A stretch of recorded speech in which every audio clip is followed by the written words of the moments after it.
the strategy behind the $1.2 million podcast, Diary of a CEO. And I will say, that's from 2021. That's I'm crazy. sure now he's probably doubling that. Easy.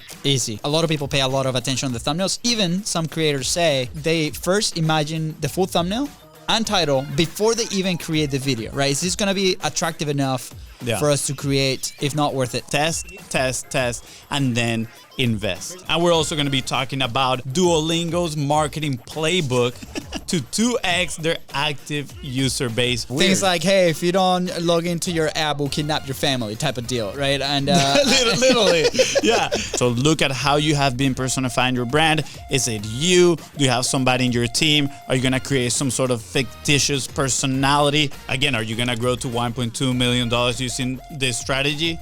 Who knows? You know, disclaimer, we don't promise anything. but we've got some hey, fresh new I'm young Luis. talent And doing some I'm things that I Luis. know you haven't and you're heard listening to the before. Content is Profit podcast. Yo, what's up, everybody? Welcome back to Content is Profit.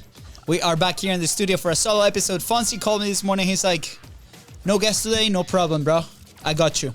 That's right. And you might be asking yourself, what are you guys talking about?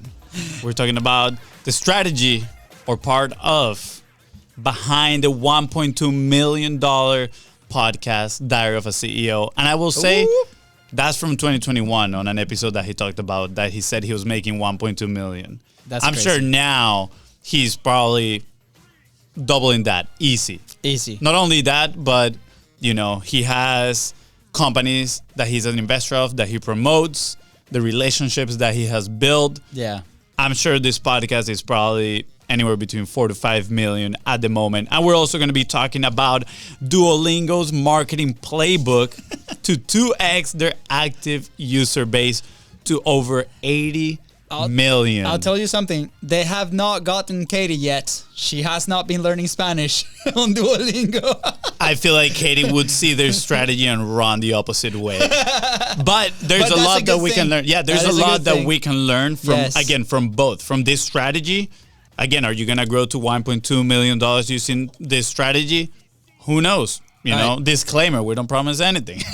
but there's a very good takeaway for you here that you can actually start implementing right now, regardless of the size of your business. That's right. And same with Duolingo, right? Sure, they have all the resources in the world, but the key takeaway from this conversation, you can start pretty much implementing from today. Right away. That's right. I'm excited, man. Let's dive in. So the first example, right, like you showed it to me, and this is maybe a strategy that we've kind of commented here and there, right? We've seen it, you know, people testing. Can we dive into it a little bit? Yeah, of course. Testing thumbnails, right? On YouTube specifically, right? You hear creators like Mr. Beast, right? Like, hey, we create X amount of thumbnails and we test them out. We put it out to the world and see what people are reacting to, and then we're learning from them, and then you actually choose the one. There are tools out there like TubeBuddy, for example, vidIQ. They let you A/B test thumbnails. And why the thumbnails, right? Specifically on YouTube is because that's one of the entry points for your audience into your content, right? They'll see the thumbnail, they'll be attracted to it,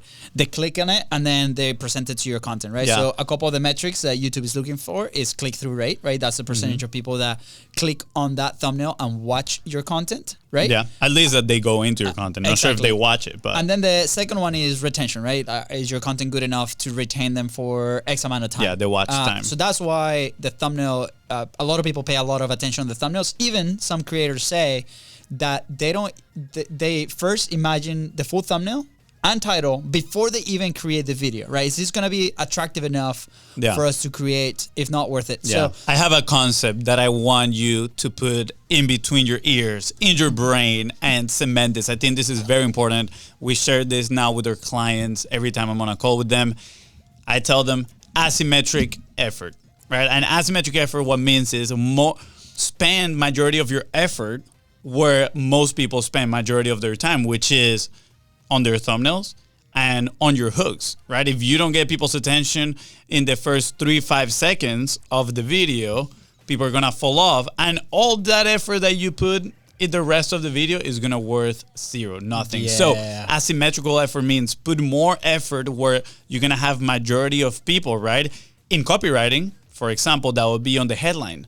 great copywriters spend so many times, they do so many variations of their headlines. And sure, of course, they put effort and their craft into the rest of the copy, but majority of their effort is going to be focused on the parts that the people are going to spend the most time in. Same with your content, asymmetrical effort. Spend the most amount of effort and time investing into the thumbnail, into the hook, things where majority of people are going to spend their time consuming, and then you can go ahead and create the rest. Yeah. So here's the deal. Like, Luis, how does this apply to me? Obviously, maybe you have a podcast. Maybe you already have booked. Wait. Before you dive into that, we didn't fully explain his strategy. I know, which I'm setting up so we can you can go explain the strategy, right? Obviously the example that we just talked about was people pre-think their thumbnail before we go to, before you go to create the content. And this is mainly like creators that are doing like entertainment type of content, for example. But let's say you have a podcast, you run a B2B, you collaborate with people in that way. Well, it's very hard to figure out like what are we actually going to talk about. And we've talked many times that if you script the thing and we're going to talk about this topic, right, it might not be the most fluent or exciting conversation for the host, for the guest, and hence for the audience. So how do we flip the script, right, to where with a long form piece of content we can still take the data and the juice of like what people are attracted to, right? So this is why tactically what Fonz is about to explain, it's really exciting, and it's something that you can try, at home. And we're gonna dive into like how can you do it. So go ahead. Quick heads up, parentheses. I'm not counting your ass today, so you're lucky. Yes. Let's go. So let's dive into the strategy again. We talked about A/B testing. A lot of people use tools like TubeBuddy, vidIQ. Now, Steve Bartlett, which is the host of Diary of a CEO. If you haven't heard that podcast, go ahead and listen to it. It's absolutely amazing. He talks with a lot of great experts. Yes. He has a little bit of a different approach to the A/B testing. Now, caveat, he has lots of resources, has a huge team.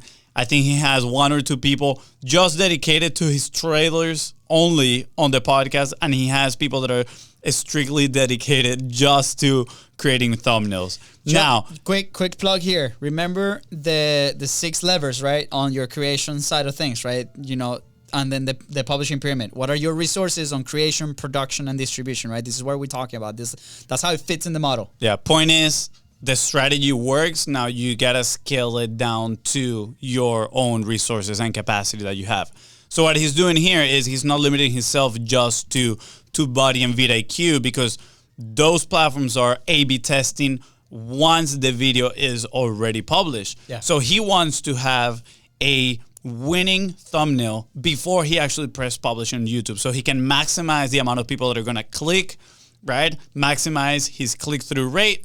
Therefore, YouTube rewards him with more views, show him his video to more people. So what he's doing is he's actually have like 100 different variations of a thumbnail of the podcast that he's going to be releasing that week. By the way, he's not exaggerating. There's actually 100 variations of this thumbnail. If you go to Facebook at the library and you look for Stephen Bartlett, you're going to see all the ads that he's currently running for his next podcast. At the time of this recording, he's promoting the podcast with Andrew Bustamante, and it's literally hundreds of variations.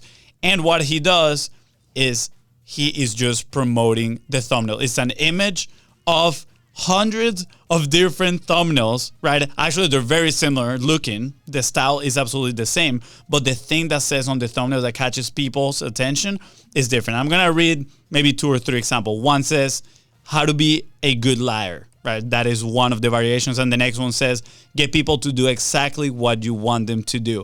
So he has hundreds like this. He puts a small budget into each one of them, smaller campaigns, and then he runs them, promoting first the podcast. If people click on the link, they're going to be taken to the YouTube page and they can subscribe. So it's already a win. You're already building awareness for your podcast. But this is where the juicy thing comes in, which is he's going to realize which one of those ads has a better click-through rate. That winning ad, he then turns it into the thumbnail. So when he launches and he publishes the podcast on YouTube, he's going to launch it with a winning podcast proven to catch people's attention and to get people to take action and click on it. So good. So good. Now, again, you might be saying, oh, but this guy has millions of dollars. He has lots of resources. He has a team. How am I going to do the same thing?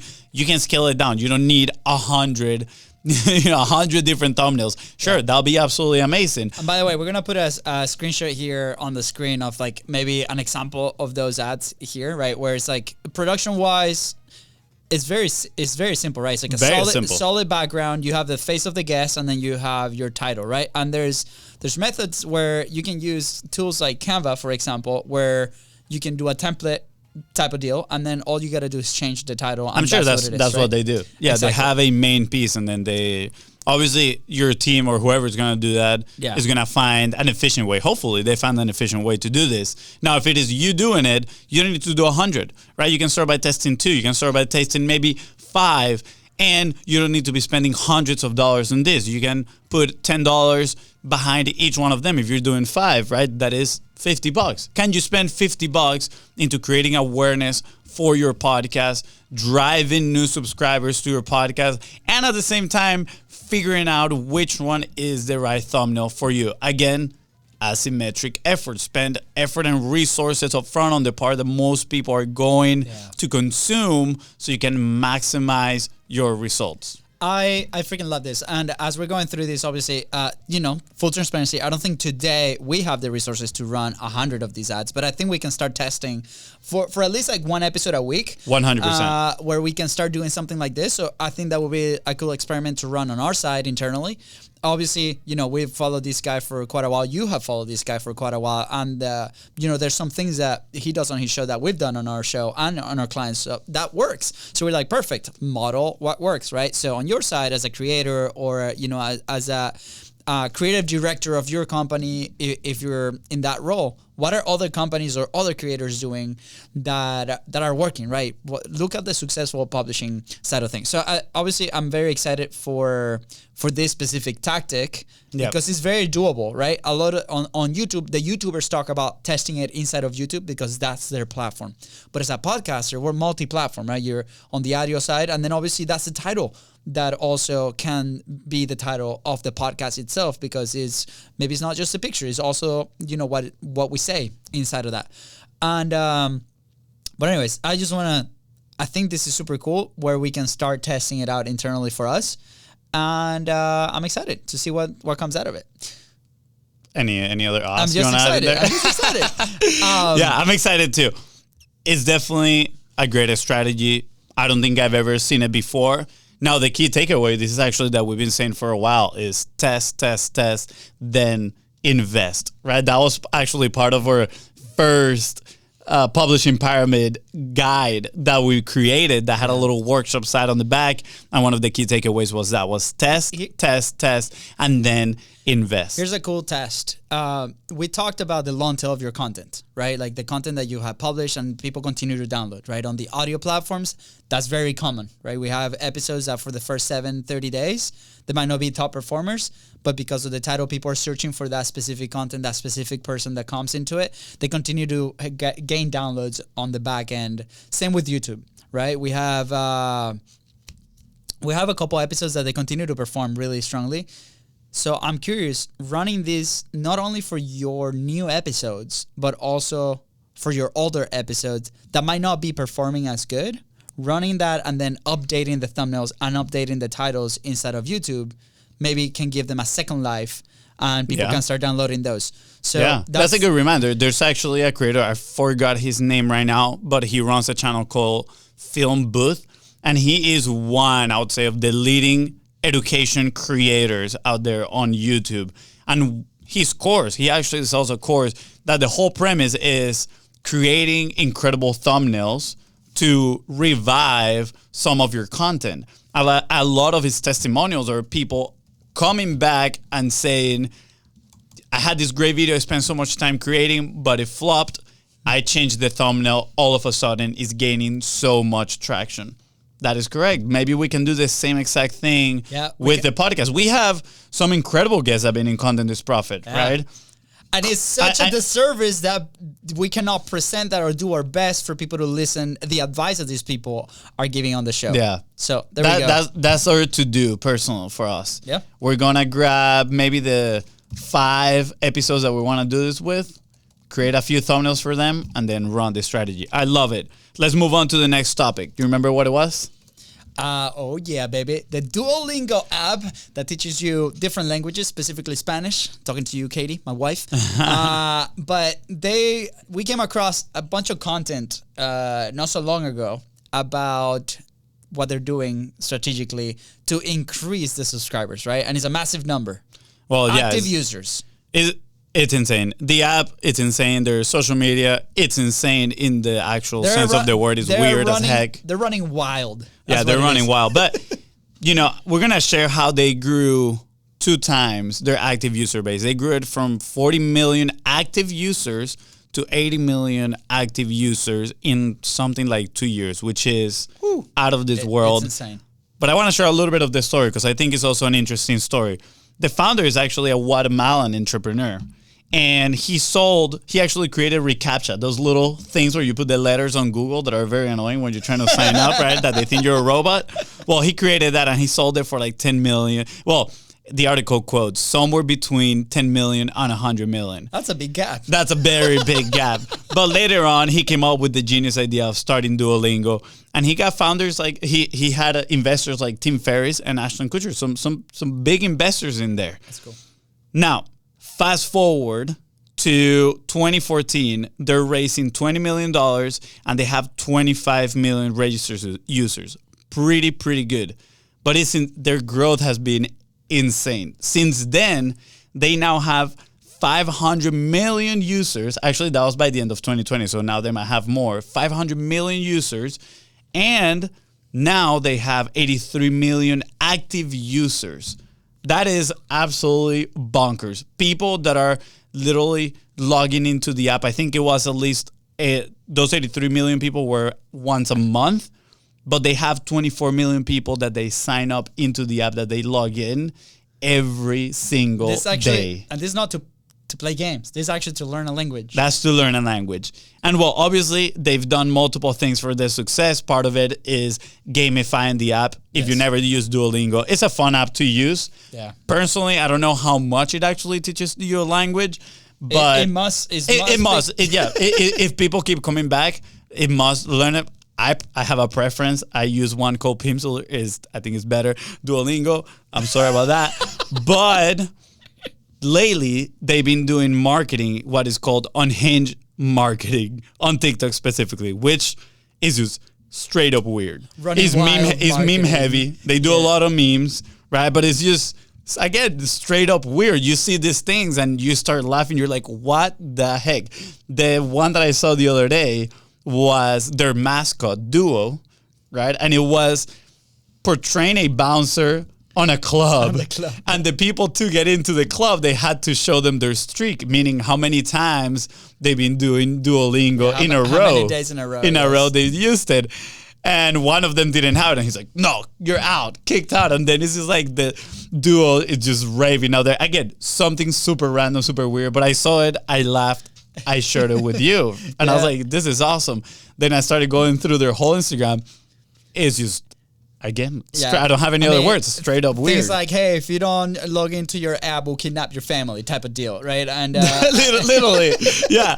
Right. The comments, you hear the comments, and people are like, please don't hurt my family. I promise I'm gonna log back in, right? And they have so much engagement. It's absolutely amazing to see.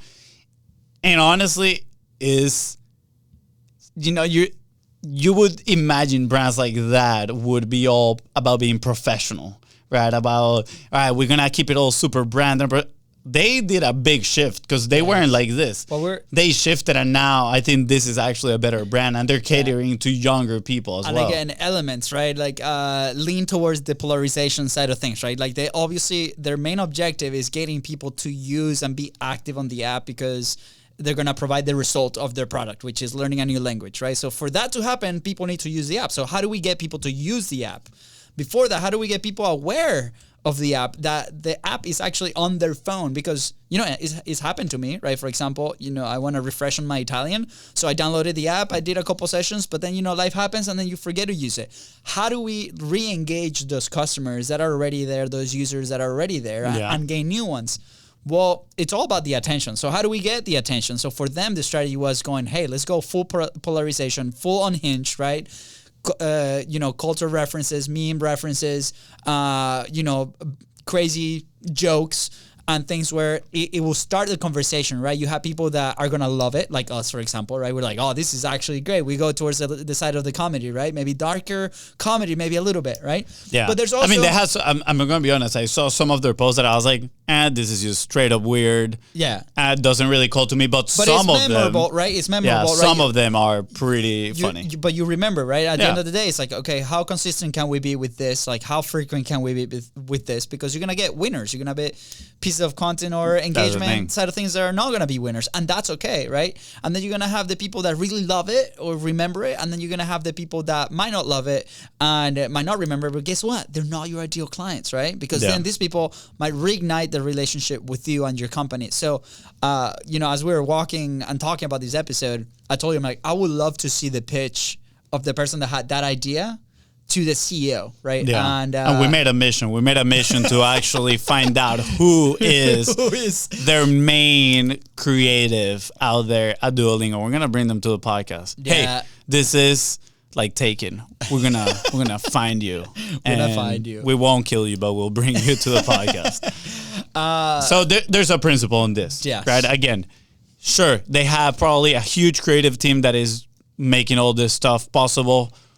How can we bring it down to us, to our brands? And the principle for me is personification of a brand. And I wrote something about this recently, but pretty much you want to personify your brand so people can relate to you, right? You're going to have a set of values. Your company is going to have a set of values. Those are portrayed through your persona that you're putting out, through your brand, and people are going to relate to that, and they might become customers of yours. There's plenty of examples of this, right? There's companies that their founders are the main persona. For example, Gary Vaynerchuk, Alec Hormozi. You got ClickFunnels with Russell Brunson, right? There's a lot of those. I feel like those are the most cost-effective ones, the main ones to start, right? They're founders. They know their values. They know exactly what they want. Who better to speak of the company than they are? Now, you have brands like Duolingo, which have a fictitious character like Duo, or Geico with the little lizard. But then, and the gecko, lizard, gecko, whatever. But then you also have influencers, huge brands, that maybe they stood the test of time. They've been out there for a while. And for them, their CEO might be somebody that doesn't really want to be on screen. But guess what? They got plenty of resources to go and hire somebody with similar values that can be a good face for the brand. And, they sponsor them. A good example that comes to mind is Ninja with, Red Bull. Red Bull wanted to go into the e-gaming industry. Yeah. And they went on and sponsored Ninja. And again, it's happened in all their industries with multiple people. Yeah. Now, another one that I think we actually discussed this one in an episode of Content's Profit with Ben Bradbury, episode 340, which is internal personalities. Maybe you as a founder, you don't want to be the personality, but you have somebody in your team, in the leadership team, that they have a great personality, they do represent the values of your company, right? And they know the message and they know how to communicate that to the audience. So they could become that personality of your brand. Again, there's multiple ways on doing this, and you can always bring it back down to you. But at the end of the day, your brand needs content, right? Yeah. You need to be creating content consistently, and you need to be thinking about, okay, what is this personality that we put in front of the audience, right? What are their values? What is their core message, right? And again, don't try to appeal to everybody, because if you try to appeal to everybody, you appeal to no one. That's why Duolingo, they're unhinged and they're unfiltered and they're polarizing as heck, because that attracts more attention. And sure, in that process, you're going to segregate some people that might be interested in trying your audience, but you want people that are going to be faithful to your brand. People, you want 24 million people that are going to log in daily to your ad. Do you want some Karens in your audience? You want some Karens in your customer base? I don't think so. I don't want Karen in my customer base. There you go. So you can just, be polarizing your message. Again, as long as it is aligned with your values and your core message that you want to express to your audience. My personal opinion here is obviously, you have these big companies that some of them are taking these risks, right? And they're leaning on to strategies like this one or tactics like this one, and it's paying off, and it's going to be really good and it's a great example for others. But I also think that smaller companies and smaller creators have an edge to be able to do this and adapt faster than bigger companies, right? You might have a smaller team. Maybe you are the decision maker, right? And then you can make that decision today and be like, perfect. From next week, this is how we're going to communicate based on our values and what we want and the product that we have and how we do it, right?